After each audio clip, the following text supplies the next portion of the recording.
Right now, cheap commercial drones are dropping munitions into the dense Colombian jungle, which, fundamentally rewrites the rules of insurgent warfare. It really does. Yeah. But yet, just thousands of miles away, millions of global tourists are packing their bags for the FIFA World Cup in Mexico. It's quite a contrast. It is. I mean, how do you comprehend a continent that is simultaneously hosting the world's biggest cultural celebration while fighting a massive multi-front corporate war?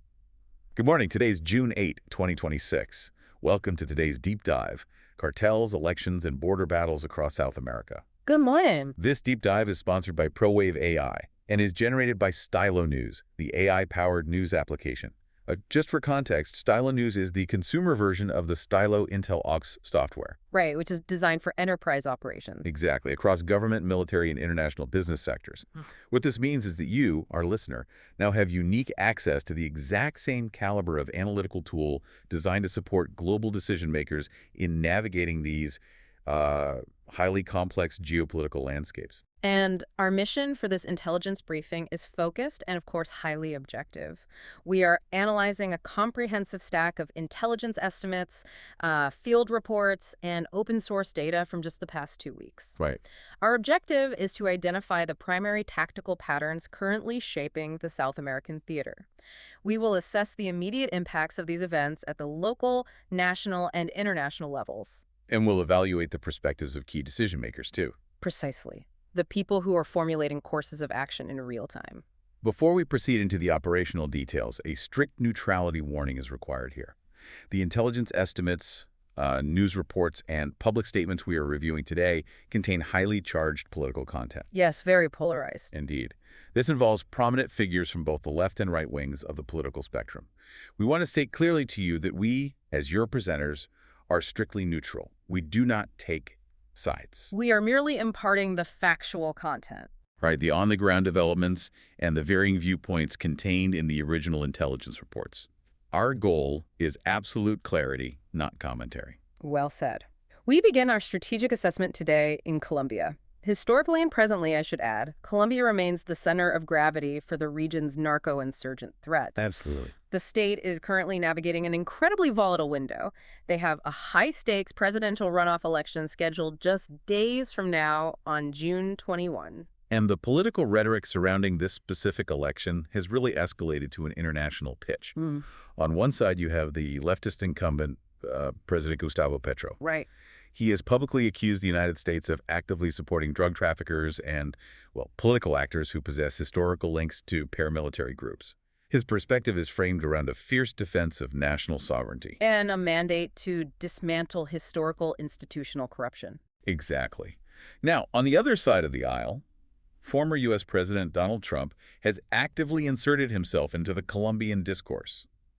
He's publicly endorsed the hard-right candidate Abelardo de la Espriella. And that alignment focuses strictly on hardline domestic security measures. Yes, rigid immigration control and economic growth through rigorous law enforcement. Moving from that political rhetoric to the actual security reality on the ground, the intelligence paints a very stark kinetic picture. You have dissident factions of the FARC, the Revolutionary Armed Forces of Colombia, Right. operating alongside the ELN, the National Liberation Army, and the Clan del Golfo. And I want to be clear, these are not dormant organizations hiding out in the mountains. No.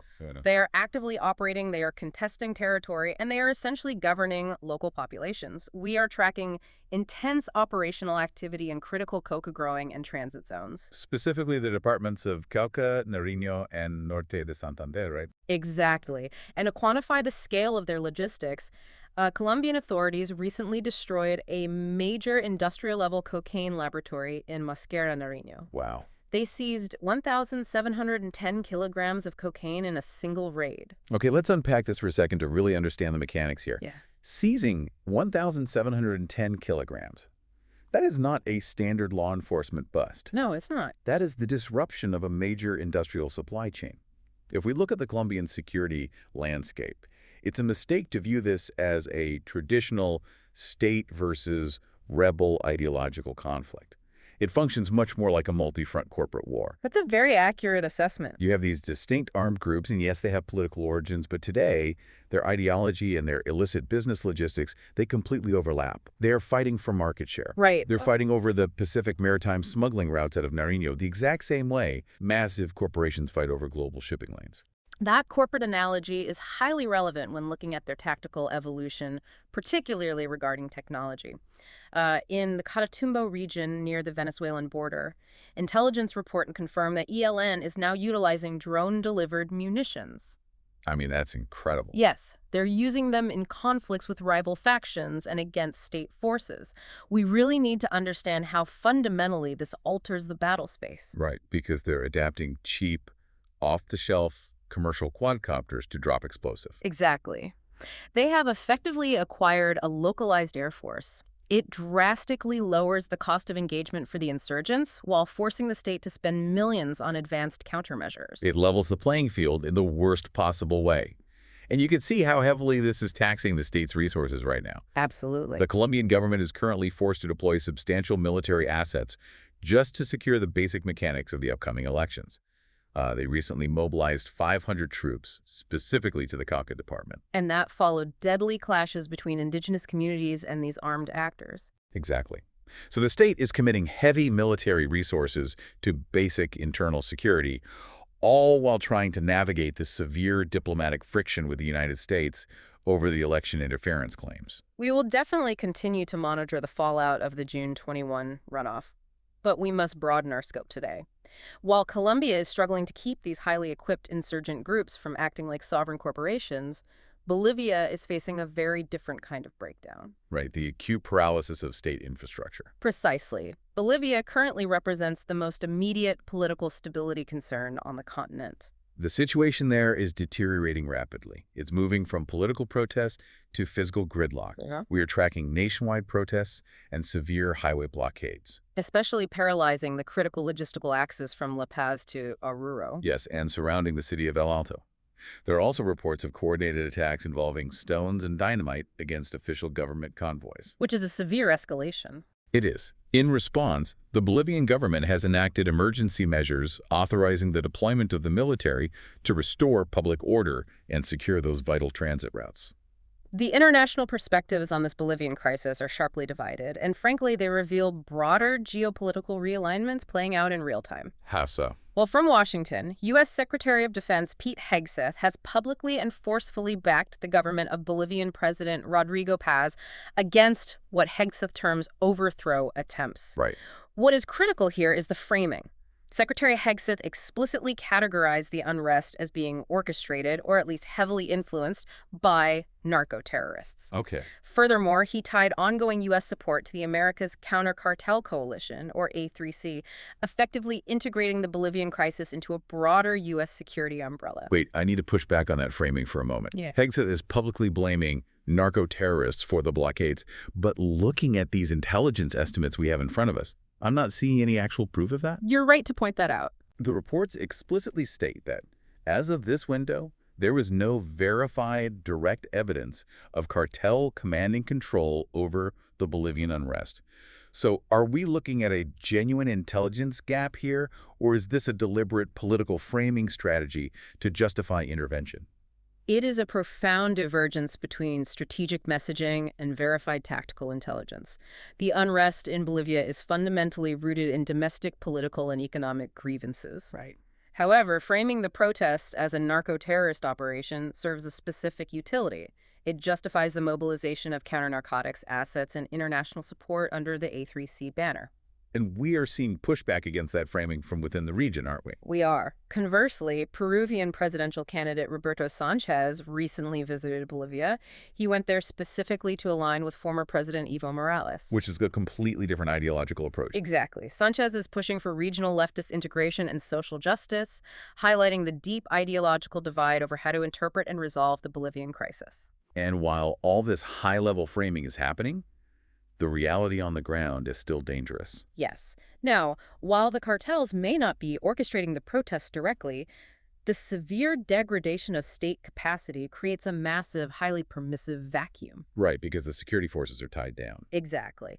With Bolivian security forces tied down managing blockades, historical patterns dictate that trafficking organizations will absolutely exploit this chaos to secure unprotected transit routes into Peru, Chile, and Brazil. That dynamic is clearly reflected in the social media sentiment we're analyzing right now. If you look at X, the prevailing sentiment among users tracking this specific region is one of deep cynicism and alarm. It's a very hawkish sentiment, generally. It is. Users frequently express a desire for aggressive military solutions to neutralize the cartels. Yet paradoxically, there is widespread skepticism regarding foreign political entanglements or, forever wars. That's a fascinating contradiction. It's also worth noting that overall engagement metrics on these Bolivian developments remain remarkably low, which suggests that while the threat is of massive strategic importance, public awareness remains a highly niche domain. That public disconnect is striking, especially when these local crises directly trigger massive shifts in international policy. And that leads us to a monumental policy shift regarding Brazil. Let's get into that. The United States government has officially designated Brazil's two largest criminal factions, the PCC, or First Capital Command, and the Comando Vermelho, or Red Command, as terrorist organizations. I really want to emphasize to our listeners why this is such a critical development. The Comando Vermelho is no longer functioning just as a drug trafficking syndicate. No, they've evolved far beyond that. They are acting as a de facto armed territorial authority. Recent intelligence details CV operatives physically seizing entire condominium complexes in the north zone of Rio de Janeiro. And systematically extorting the residents. Exactly.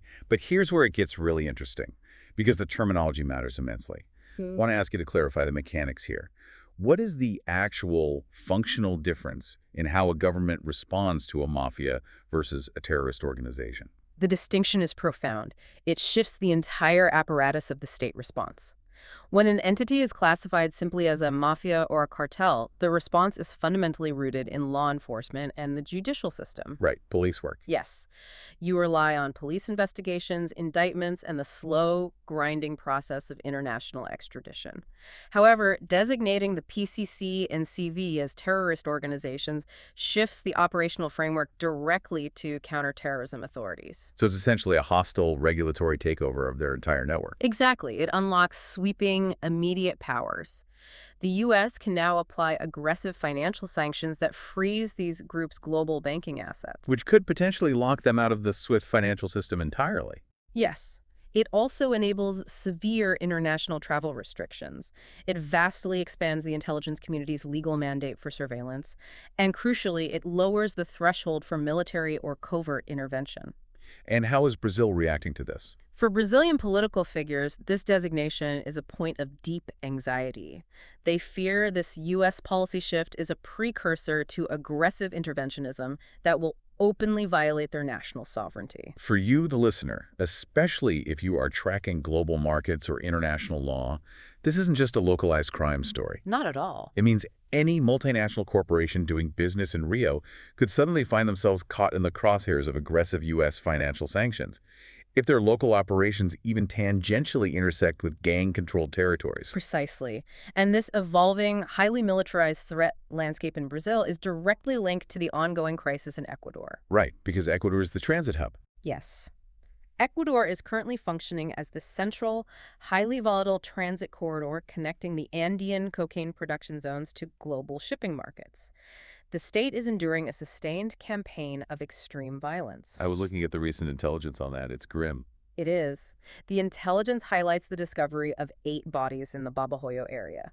And this was not random violence. It is directly linked to brutal territorial warfare between the Los Lobos and Los Llaneros cartels. They're fighting for dominance over those export routes. Yes. Ecuador has recorded over 1,600 violent deaths just in the early months of 2026. The state has been forced to utilize its military forces in domestic anti-cartel operations, which really reflects the sheer inability of civilian police to handle a threat of this magnitude. The violence is absolutely devastating on land, but we must also address the kinetic reality of the maritime front, because the ocean is just as contested as the jungle. It is, and we are seeing a sharp, lethal escalation in maritime counter-drug operations. Data indicates that since September 2025, U.S. military strikes targeting alleged drug trafficking vessels in the Eastern Pacific and the Caribbean have resulted in over 200 deaths. That is a staggering number. It represents a massive militarization of the interdiction effort. We are shifting from a strategy of intercept and arrest to active, kinetic deterrence in open waters. And the Pentagon is currently reviewing this, correct? Yes, the Pentagon's internal watchdog is extensively evaluating the legal and targeting frameworks of these strikes. Strategic decision makers are having to carefully balance the requirement to disrupt multi-ton shipments against the severe diplomatic blowback and humanitarian concerns these lethal engagements generate. We really need to place this shadow war into a broader, continent-wide context, because the contrast is almost impossible to reconcile. It really is a split screen. While this lethal maritime interdiction campaign is playing out in the Pacific, and while states are deploying troops to secure domestic highways, Latin America is simultaneously preparing to host one of the most visible, celebrated cultural events on the planet. The World Cup.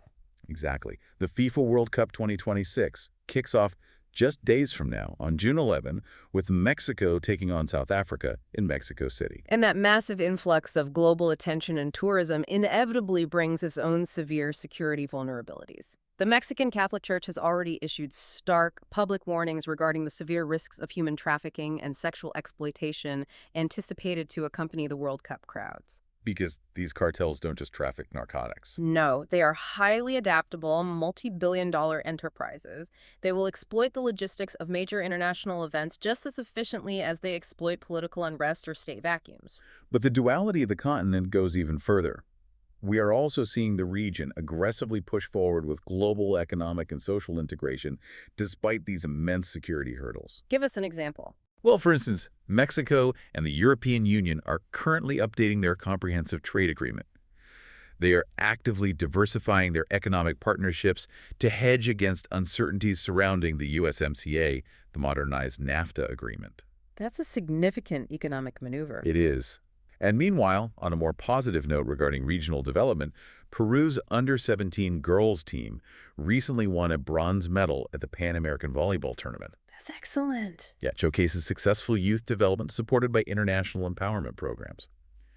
But conversely, the environmental toll of weak governance is staggering. Recent reports indicate Venezuela has lost a devastating 4 million hectares of biodiversity over recent decades due to unregulated exploitation and state neglect. If we connect this to the bigger picture, we are observing a continent defined by profound structural duality. South America is simultaneously hosting the world's largest cultural spectacles, negotiating highly advanced global trade frameworks, and fostering international athletic achievements. All at the same time. Exactly. Yet at the exact same moment, it is combating an unprecedented transnational criminal architecture. This is a shadow economy that stretches from the remote coca fields of Cauca through the contested ports of Ecuador, all the way to the sophisticated, high-demand cocaine markets of Europe. It's all connected. Yes. The illicit and the legitimate economies are no longer operating in parallel. They are inexorably intertwined. As we conclude today's intelligence briefing, we want to distill this massive volume of information down to the key indicators. What should our listeners be monitoring as these situations evolve? Based on the current intelligence estimates and trajectory models, here are the 4 critical flashpoints you must watch for in the coming days. First, the June 21st Colombian presidential runoff. Right, the Petro versus de la Espriella race. Correct. The results, and crucially, whether the losing side accepts those results peacefully, will immediately impact regional stability and the tone of U.S. bilateral relations. Second, monitor the security and social dynamics in Mexico as the World Cup officially kicks off. Specifically regarding the human trafficking warnings. Yes, watch for any targeted exploitation of the tourist influx by organized crime syndicates. Third, be alert for any official policy adjustments from the Pentagon regarding the rules of engagement for maritime interdiction strikes in the Pacific. Since that watchdog report could force a tactical shift. Exactly. Finally, closely observe Bolivia to see whether the government's deployment of the military succeeds in quelling the nationwide blockades, or if that show of force inflames the unrest into a broader, unmanageable insurgency. All critical points to track. And I will leave you with this final, provocative thought to consider. As deeply entrenched, massive criminal organizations like Brazil's PCC and Comando Vermelho are officially elevated to terrorist status by the United States government.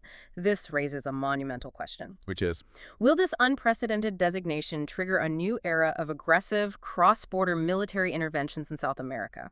And in doing so, are we effectively, and perhaps permanently, blurring the lines between domestic law enforcement and international warfare? a critical question, and one that will likely define the security landscape for the next decade. That concludes our tactical and strategic assessment for today. We remind you to subscribe to Stylo News so you can get your own AI-powered news on demand. Highly recommended. You can download the mobile and computer application and customize it to build your own personal intelligence-style briefs. The system pulls and synthesizes data from hundreds of traditional news sources as well as X. Visit www.stylonews.com to secure your access and elevate how you consume global information. And join us this Friday for the Stylo News Intel update. Our strategic debate topic will be East Africa, focusing on emerging security paradigms in that region. And hey, taking the anchor hat off for a second, thank you so much for hanging out with us and taking this deep dive today. We really appreciate you spending your time getting informed with us. Absolutely. Thank you. If there's a specific region, a policy shift, or a complex geopolitical topic you want us to untangle in a future brief, drop us a line and let us know. Make sure to follow Stylo News on your favorite social media platforms so you never miss an update. Stay curious, stay informed, and we will see you on Friday.